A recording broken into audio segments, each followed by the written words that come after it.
The bell tolls at midnight.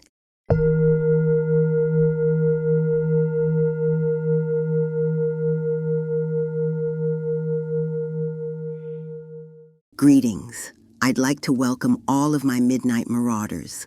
Come on in, get comfy, and lend me your imagination. Growing up, my dearly departed father always said things like, treat others how you want to be treated, or your sins will find you out.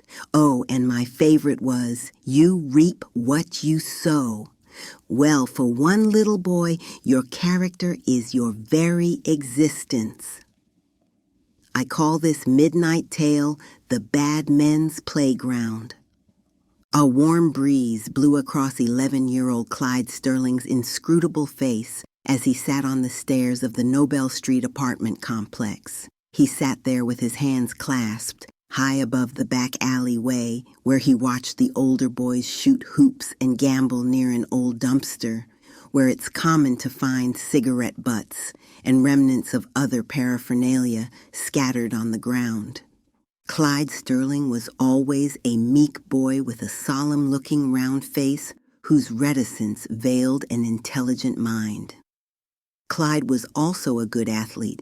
He was the star pitcher of his 6th grade Little League team, the New York Badgers. He sat on the stairs, rubbing his sore pitching hand, seemingly with a lot more on his mind than a kid his age should have, as his eyes scoped and his ears listened to the sights and sounds of his impoverished neighborhood. Blaring notes of soulful blues songs played from the apartment next door, where Wilma Jones and her hawkish husband Orlando Jones danced and sang loudly, fueled by a Friday night alcohol and drug-filled weekend. Clyde looked through the window at his neighbor's 10-year-old son, who was also his shy and withdrawn best friend Reginald, sitting on his bed in his room with his head down. In a year's time, Reginald managed to break his arm twice, falling out of bed, according to what his mom, Wilma, told Clyde's Aunt Lottie. And just last week, he managed a sprained ankle, supposedly tripping over a video game remote on the floor in his bedroom after being late getting home from school. Reginald looked up with an embarrassed expression to see Clyde sitting on the steps outside.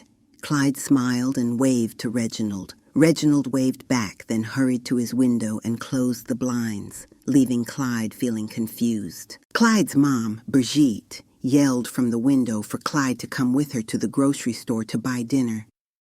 Clyde crawled back through the window, grabbed his jacket off of the doorknob, and ran downstairs to meet his mom, Berjeet, who was counting what was left of the grocery budget money for the month.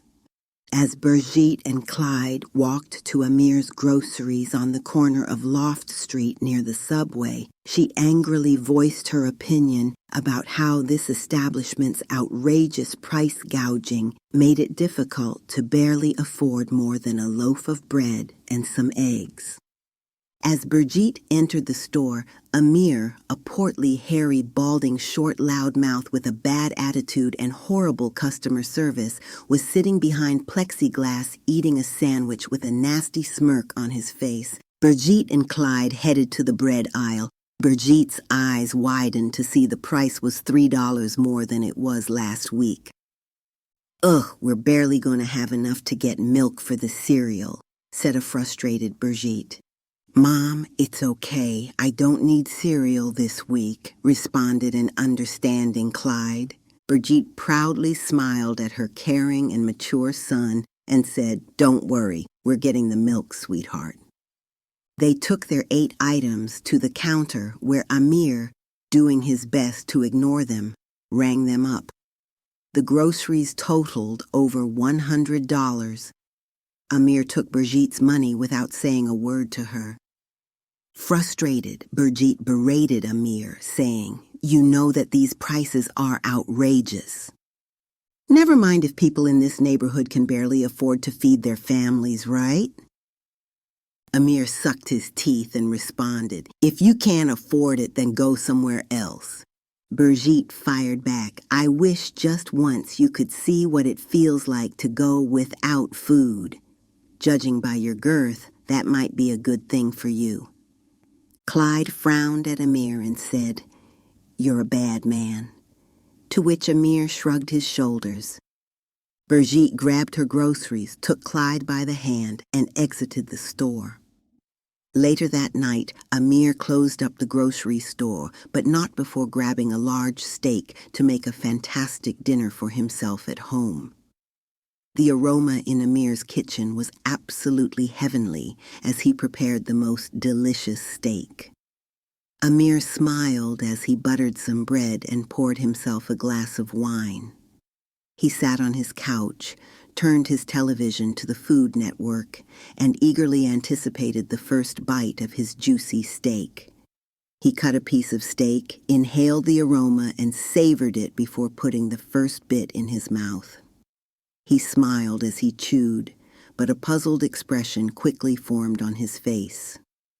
He cut another piece and put it in his mouth before retching in horror as he spit out a mouthful of sand. "What in the world?" Amir exclaimed before quickly taking a sip of his wine. No sooner than he took a sip, he coughed up a mouthful of mud. He looked at his wine glass, and it was filled with mud. "No. No! No!" Amir yelled as he tossed his plate to the ground. He hurried to the kitchen and opened the fridge.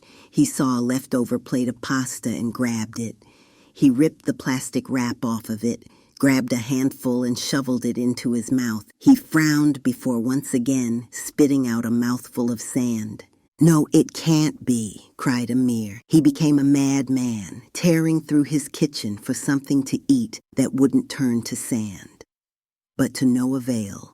Every ounce of food that Amir ate inevitably turned to sand, leaving him perplexed, sitting on the kitchen floor, crying and terrified, but worst of all, hungry. Amir stormed into the living room where the television displayed a food show host, seated at a restaurant eating from a table filled with plates of food. Frustrated, Amir grabbed the remote and changed the channel, but the same program remained. Amir changed the channel again, but the same program with the host eating at the table, full of food, remained. Frustrated, Amir hit the power button on the remote and the TV turned off. As Amir walked toward his bedroom, he was surprised as the TV turned itself on and now displayed dozens of people gorging themselves on delicious food. "Enough!" yelled Amir as he ran and yanked the television's power cord from the outlet. However, the television stayed on. Amir watched in disbelief as the people on the television smiled and happily feasted. Suddenly, he began to feel hunger pangs in his belly. He fell to the ground and crawled over to the steak still lying on the floor. He grabbed the steak, took a large bite, and swallowed with the most disgusted look on his face. He continued to eat the steak, a gluttonous mess as sand dripped from the corners of his mouth. Through teary eyes, he looked up at the television to see the people laughing at him as they enjoyed their meals. Amir cried out loudly before passing out. The people on the television all stopped laughing at once, and the television finally powered off. The next week, Berjeet and Clyde were headed to Amir's to do their weekly grocery shopping and were surprised to see dozens of people shopping at the store. Berjeet approached one of the shoppers and asked why it was so crowded. She was shocked upon being told that the store owner, Amir, had been admitted to the hospital with symptoms of malnutrition and starvation. It was also revealed that Amir's younger brother had taken over the store and was having a half-off of everything sale on groceries. Berjeet looked down at Clyde to see a wide smile on his face. Clyde and Reginald were walking home after school. Clyde noticed a new bruise on Reginald's shoulder. Clyde asked Reginald what happened, to which he quickly responded that he fell. They both reached their apartments, and Clyde asked if Reginald wanted to have a sleepover. Reginald said no, explaining that his mother wouldn't allow it after his dad left the house 2 days ago. They said bye to one another and went inside of their houses. Clyde entered his apartment to hear his upset mother on the phone speaking with his grandmother, Gladys. "Why don't you have enough money to pay the light bill, Mom?" a confused and surprised Berjeet asked Gladys. "Well, it was either pay for the lights or pay my tithes to Reverend Doyle so he can keep the church open. I would really hate for the church to close," responded Gladys. He only needed a few hundred more from the congregation this time around. Berjeet frowned before exclaiming, "A few hundred? Mom, Reverend Doyle drives a Rolls-Royce. He can afford to keep the church open himself. He's taking advantage of the church folk. We're going to go have a talk with him first thing tomorrow morning and get this sorted out." Berjeet showed up at the house of Reverend Doyle with her mom and Clyde in tow. Upon the Reverend opening the door, he looked shocked and noticeably felt uncomfortable when he saw just how furious Berjeet was. Berjeet wasted no time, walking right inside the Reverend's house as he opened the door without being invited in. "Oh, praise the Lord, Miss Berjeet and Miss Gladys. What brings you ladies to my home this morning?" asked Reverend Doyle. "Knock it off, Reverend," Berjeet loudly exclaimed as she walked through the living room, seeing where all of the elderly women of the church had sunk their life savings. "Sister Berjeet, what's your angle this morning, darling?" questioned Reverend Doyle. Clyde began to look at Reverend Doyle with a squint in his eyes and frowned at him, seeing how angry and downright disgusted his mom was with the Reverend. "How would you feel if someone was robbing your elderly mother blind right under your nose?" Berjeet angrily questioned. Reverend Doyle looked at Gladys as she started to weep. Berjeet told Reverend Doyle that her mother's increased tithes to the church left her unable to pay her utilities and her power got turned off. Berjeet demanded Reverend Doyle make out a check to Gladys of all the money she had given him over the last month immediately. A nasty smirk came across Reverend Doyle's face as he proclaimed, "Gladys did good in donating to the Lord's house, and if she happened to be unable to pay her electric bill because of it, then that was just the Lord's will. Now I'd like you all to get the hell out of my house before I call the police." A fury built inside of Berjeet, but she realized that there was no more that she could do. Berjeet, Gladys, and Clyde headed out the door as the Reverend followed behind them. "One more thing," Reverend Doyle shouted as the three headed to their car. "Because of these blasphemous accusations, y'all are no longer welcome at my church." Reverend Doyle then slammed the door and headed back inside his house. An upset Clyde could see the sadness on his grandmother's face. He looked up at his mother and said, "He's a really bad man." Berjeet looked at her son and replied, "Yes, Clyde, he really is." Back inside Reverend Doyle's house, he laughed as he turned to push against a revolving bookshelf that opened into a hidden bar room from his living room.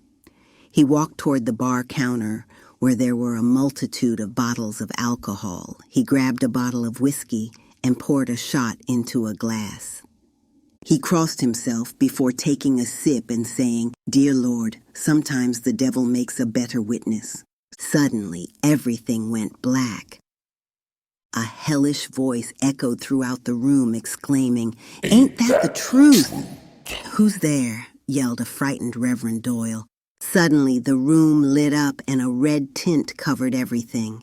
Slowly, the walls began to tear away, and flames began to grow the lengths of the walls as the heat caused Reverend Doyle to frantically run to the revolving bookshelf and push it open, but to no avail. Reverend Doyle jumped as he once again heard the out-of-body, deep, monstrous voice say, "You've done an excellent job, my son." Just then, Reverend Doyle turned around to see a hulking, horned devil with protruding canine teeth and two clawed, webbed hands and feet standing before him. Pastor Doyle hollered, saying, "What the hell are you, and why are you here?" The devil laughed and said, "You read your Bible, peasant? Well, I'm the beautiful one in the story. I am Satan in the flesh, and I'm here to thank you. You do so well twisting his words to do my bidding. Your hell will be so lovely. I so look forward to your stay." "Ah, hell no!" screamed Reverend Doyle as the devil laughed gutturally and inched closer to him as he dove through the revolving door, landing back in the living room, knocking himself out cold. The following day was Sunday, and Berjeet was up early with Clyde to go pick up her mom to go to church.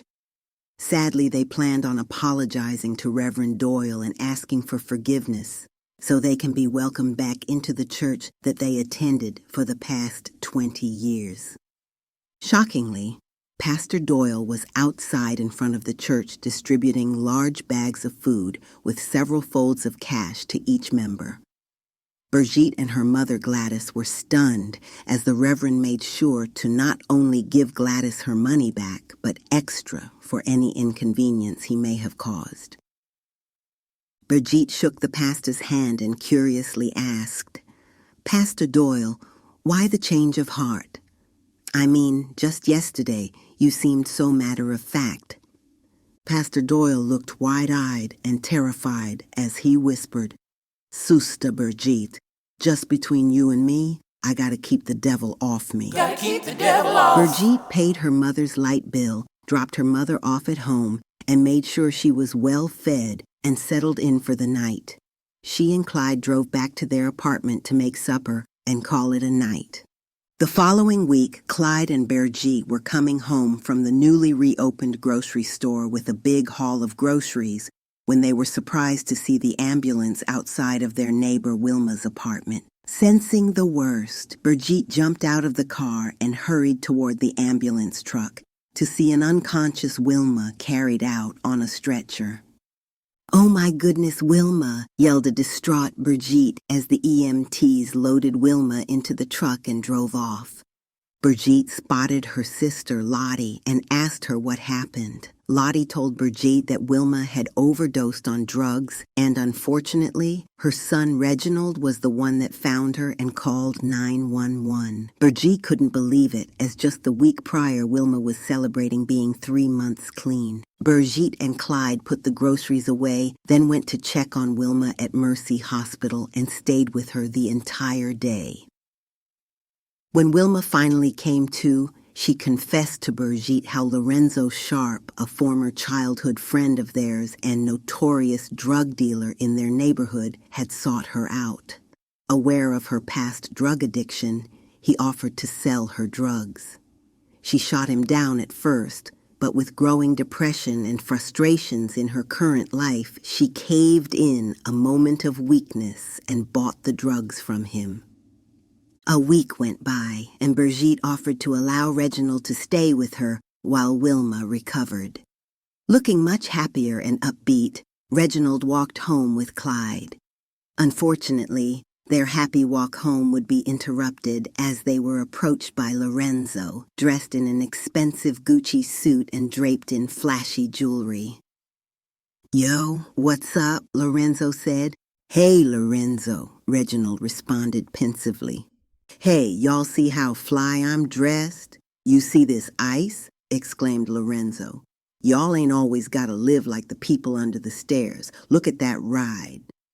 Lorenzo pointed to a flashy sports car parked on the side of the street. Reginald's eyes opened wide. Clyde frowned. "Y'all want that, right?" continued Lorenzo. "All y'all gotta do is sell this for me." Lorenzo pulled a bag filled with drugs from his pocket. "We would never want to be like you. You're a terrible person," exclaimed a disgusted Clyde. "Blasphemy! Idolater!" yelled Mr. Jasper, a respected elderly man in the neighborhood as he approached Lorenzo. "Now you leave them boys alone, Lorenzo. Them is good Christian boys." As soon as Mr. Jasper got close, Lorenzo slapped him in the mouth, knocking Mr. Jasper to the ground and a few of his teeth with him. The boys jumped back in shock and took off running for help. Lorenzo laughed and kicked the old man while he was down before hopping in his car and speeding off.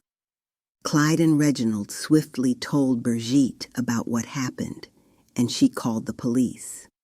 The police showed up and had Mr. Jasper transported to the hospital. The boys told the police exactly what happened during their interaction with Lorenzo. Later that night, Berjeet tucked the boys in to sleep. Berjeet told Clyde not to worry, because bad people like Lorenzo always reap what they sow. Clyde looked Berjeet in her eyes and matter-of-factly said, "I know, Mom. I always make sure they do." Berjeet paused for a moment as she was taken aback. She watched as a sincere, sweet smile formed on Clyde's face, and she couldn't help but smile herself. She kissed Clyde on the forehead and wished him good night. Later that day, Lorenzo went to one of his dark and dank drug houses to collect money from his young dealers. Surprisingly, no one was there, and the house was darker than usual. Lorenzo was frustrated that his dealers weren't there to pay up, so he angrily marched toward the door with intentions of finding them and teaching them a lesson. He turned the doorknob and it wouldn't budge. He tried to kick it open, but realized it was like solid concrete and yelled as he felt a toe crack. He found himself locked inside the dope house. Lorenzo walked down the hall in the dark when suddenly a single light clicked on and flickered. To his surprise, some drug addicts appeared in the hallway getting high. "Where the hell y'all come from?" Lorenzo questioned, but they were too high to give a damn, so he shrugged it off and headed toward the exit at the back of the house. He walked past a mirror, and it reflected a disheveled and gaunt man with missing teeth, pale skin, and dirty, torn clothing.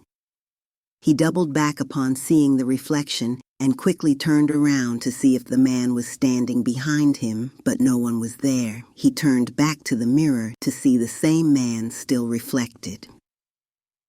Lorenzo walked up to the mirror to get a closer look, and his eyes widened upon realizing that the man reflected in this dirty mirror was him with a needle protruding from his arm. "What the hell?" he yelled. He screamed, pulled the needle from his arm, and took off running back toward the front door. In such a rush, he tripped over a broken bottle and smashed face first into the ground. He turned over on his back and looked up through blurry eyes. He looked on in horror as the drug addicts, now appearing like zombies, inched their twisted skeletal bodies towards him with terrifying groans of pain, as they now each held a syringe in their hands. A dazed Lorenzo tried to back away, but it was too late as each zombie slowly plunged their needles into his entire body. He screamed like a 10-year-old girl, and in an act of desperation, he managed to rustle the zombies off of him, sweat pouring from his brow. He hopped up and ran for the front door as flashing patrol lights and blaring sirens rang outside. He turned the doorknob, and this time it opened, and he ran out the house only to be met by 5 police cars and officers with their guns pointed at him, yelling for him to get down on the ground. In his frantic state, he ignored their directions and was shot in both legs by one of the officers. They quickly rushed over to restrain him. In a barely audible voice, all Lorenzo could utter was, "Zombies! Zombies!" Clyde and Berjeet were enjoying a nice dinner with Wilma and Reginald when they were startled by a loud banging on the door. Berjeet hurried to answer the door and was surprised to see Orlando, Reginald's father and Wilma's husband, standing there steaming. "Where is my son?" he yelled at Berjeet. "1, calm down and don't yell at me. And 2, he's right here with us eating dinner," Berjeet responded. Wilma rushed to the door and was frightened upon seeing Orlando. He screamed at Wilma to let him see his son. Wilma told Orlando that Reginald didn't want to see him, and if he didn't leave, she would call the police. Orlando tried to force his way past them, but was stopped in his tracks upon Wilma telling him, "Orlando, I keep a .45 taped under my dresser, and I know how to use it. Now it's best you leave before you find out just how good of a shot I am." Knowing that Berjeet wasn't one to take lightly, Orlando cautiously took his leave, but not before hurling a multitude of expletive-laced insults at the two women. They returned to the table where Berjeet asked Wilma what that confrontation was all about. Wilma began to tear up. Realizing that it must be something very serious, Berjeet asked the boys to go to the room while they talked. Clyde and Reginald walked to the room, however. Clyde stayed out of sight, but within listening distance of Berjeet and Wilma. Clyde would listen in horror as Wilma would explain to Berjeet that Orlando was abusive. She would continue to explain that not only was he abusive to her, but Reginald as well. When Orlando would get drunk, he would take the anger he held about his life out on Reginald and beat him. That was where Reginald's bruises and injuries were coming from. Wilma admitted that she finally had enough of Orlando's treatment and kicked him out of the apartment, but he had been constantly calling her and leaving threatening messages ever since. Clyde watched the angry scowl form across his mother's face, and this lit an even hotter fire inside of him. "Don't worry, Mom, I got it," Clyde whispered to himself. Clyde walked to the room where he saw Reginald sitting on the bed sobbing. He walked over to Reginald and with a smile on his face said, "Hey, Reggie, you want to go and play at the park?" Reggie looked up and through red eyes muttered, "Yeah." The boys exited through Clyde's window and headed to the park down the street. At the park, a drunken Orlando was at the basketball courts shooting hoops. He was full of anger and self-pity. He missed every shot that he took and became frustrated and kicked the ball. He went to leave the park when he suddenly heard the basketball bounce. Suddenly he heard, "Yo, Goofy, you leaving already?" Orlando looked around in shock before turning and seeing a smirking 10-year-old boy with an afro holding the basketball standing before him. "What did you just call me, little boy?" Orlando questioned. "You heard me, Goofy," said the afroed little boy. "Oh, you don't remember me." Orlando looked closer at the little boy, and his eyes opened wide with shock as he realized where he recognized the little boy from. "Justin Harris," Orlando said with a confused and terrified look on his face. "But you used to bully me back in elementary school. But we not kids no more. I'm a grown man now. You should be too." Justin laughed at Orlando before saying, "Please, you the same little boy you was back then. You ain't no man, just the same old Goofy." "Stop calling me that," yelled Orlando as he charged toward Justin. In an instant, Justin threw the ball at Orlando's head and knocked him dizzy. Suddenly, the park transformed and took on an appearance of how it looked in the 1980s. Orlando became disoriented as he found himself and Justin surrounded by dozens of kids chanting, "Fight! Fight! Fight! Fight! Fight!" Justin pushed Orlando hard to the ground and screamed at him in a monstrous tone to get up and fight back. Orlando scowled, jumped up, and unleashed a flurry of punches on Justin's face with all of his might, but it did nothing. Justin laughed before saying in a devilish tone, "It's time for you to remember how it felt to have your ass kicked by a bully." Justin began beating on Orlando with all his might. Each brutal blow caused massive damage. Orlando could feel his bones breaking and face swelling with each punch, kick, and headbutt that was inflicted. Orlando fell to the ground, barely hanging on to consciousness as the 10-year-old Justin stood above him. Through blurry eyes, he looked up at the crowd of kids and saw Reginald and Clyde standing among them. Orlando went unconscious. Reginald, standing beside Clyde, watched in disbelief as the crowd around him dissipated and the 80s appearance of the park slowly morphed back into its present state. Clyde and Reginald's attention was captured as they heard their mothers shout their names while rushing toward them. "Oh "Oh my goodness, Clyde," shouted Berjeet. "Son, don't ever run off without telling us. We had no idea where you two went."